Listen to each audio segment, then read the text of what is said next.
Lockdown में train बंद होने के कारण यात्रियों की परेशानियों को देखते हुए परिवहन समिति के सदस्य शमीम खान ने टीएमटी से मांग की कि भारत गेर से मुलुंड तक बसें चलाई जाएं। शमीम खान की मांग को परिवहन समिति ने मंजूरी देते हुए बसें शुरू कर दी हैं। बसों का टाइम टेबल जारी कर दिया गया है। भारत गेर से मुलुंड तक टीएमटी बसों के 40 फेरे लगेंगे।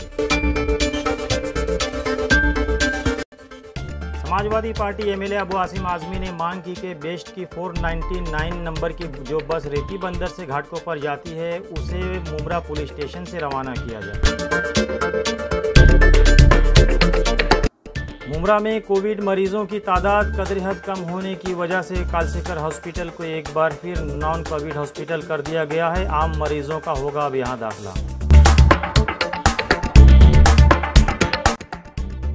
ये घटना कल सुबह की है। थाना भिवंडी रोड पर मेट्रो के लिए लाइन डालने के लिए जो पिलर बन रहे हैं उसमें एक ट्रक जाकर घुस गया, लेकिन कोई जानी नुकसान नहीं हुआ।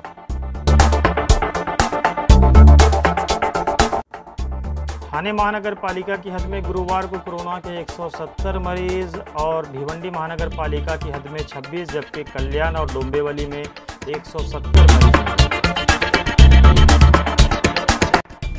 भिवंडी महानगर पालिका ने अपने नागरिकों को एक अच्छी खबर दी है। लॉकडाउन के दरमियान के 3 महीने का पानी और प्रॉपर्टी टैक्स अब शहरियों को नहीं भरना होगा।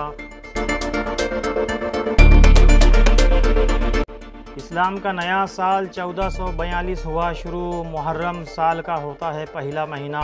लोगों ने दी इस्लाम के नए साल की एक दूसरे को मुबारकबाद।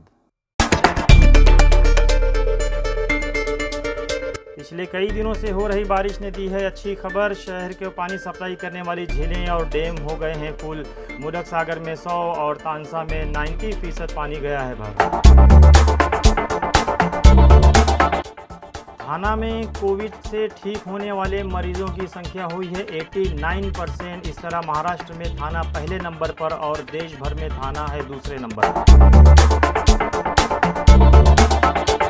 थाने कॉरपोरेशन की कई प्रभाग समितियों में कोविड मरीजों की संख्या हो रही है कम। गुरुवार को मुमरा में 4, दीवा में 7 और उत्तलसर में भी 7 मरीज पाए गए।